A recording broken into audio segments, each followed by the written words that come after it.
Well, Canada's reckoning with residential schools continues.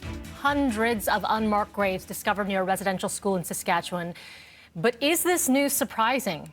And what happens next? For more, joined by Dr. Pamela Palmater, Chair of Indigenous Governance at Ryerson University. Good morning. Good morning. It is not surprising.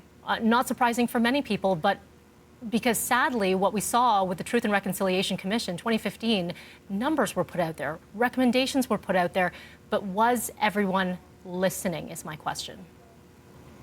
Well, I don't think so. And most importantly, I don't think government was listening, because there was lots of testimony about unmarked graves, mass graves.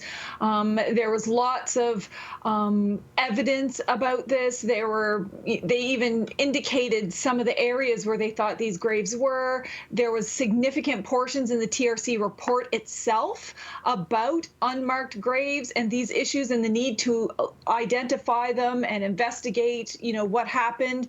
And since then, a former chair of the TRC has been calling for an investigation into all of these unmarked graves. In the span of, what has it been, a week and a half? A couple of First Nations have now found hundreds and hundreds and hundreds of children who died in these schools. And that's only a couple out of the more than 150 residential schools that existed. So the truth has yet to really be uncovered. Pamela, I apologize because I should have really began this interview with asking how you are doing. Well, it's constantly devastating to know that all of our relatives and our families have to go through this over and over and over again, when the original intention was at the conclusion of the TRC report and after the conclusion of the apology, that Canada, when it said we're going to go forth and implement these recommendations, that they actually would, that instead it's, 5-6 years later.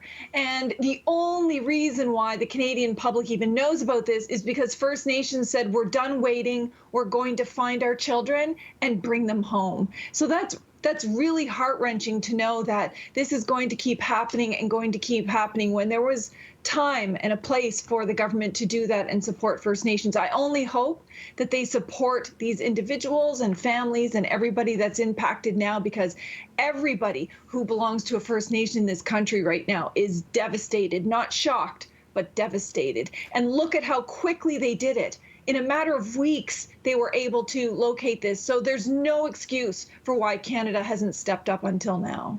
The numbers that we put up on your screen, if we could put those back up again, because indeed, this is traumatizing for so many generations. Seeing this, and sadly, Pamela, the news will continue as more of these searches continue across Canada. We will likely discover more unmarked graves, as you mentioned. We are turning our attention to Saskatchewan, where the number, we are being told, will be the biggest that we've seen in Canadian history, and we are awaiting in about 2 hours' time to hear specifics. Have you heard anything more? No, we've just heard the rough numbers. And, of course, we're waiting out of respect for Cowessess First Nation to have their press release and share the information they want to when they want to.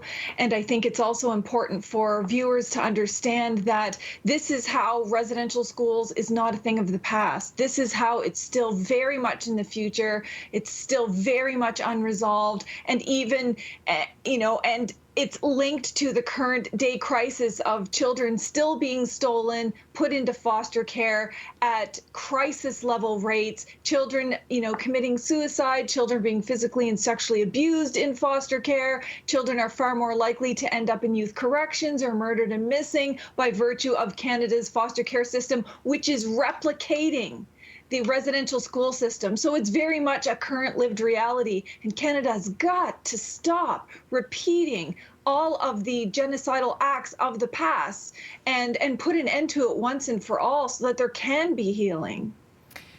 Pamela, what will it take for healing to begin? Obviously this is the beginning, but something that has been called on for years.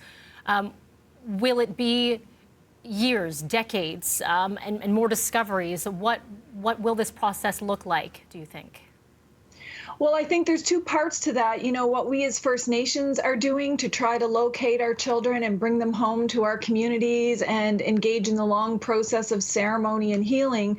But this could be greatly supported by federal and provincial governments if they had stepped up, had they should have done back when the TRC report was issued, but they can still step up now with whatever resources, whatever equipment, whatever is needed, whatever interjurisdictional cooperation is needed to urgently support First Nations to locate and bring these children home back to our communities. I mean, there's literally no excuse for them not to do this now, whatever supports are needed, including all of the healing healing supports for people that's going to be required over the coming years. Pamela, as we wait 2 hours from now, again, as mentioned, we'll be hearing more details. What would you like to leave our viewers with? I would just like them to leave their minds open and understand that this is what genocide looks like. This is what crimes against humanity looks like. This is what murder and torture and medical experimentation and neglect and racism and abuse does.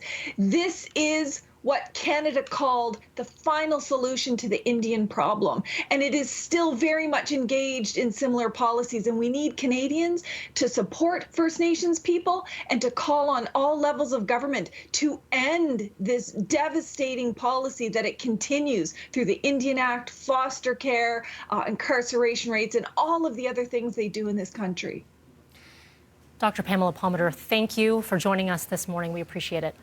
Thank you.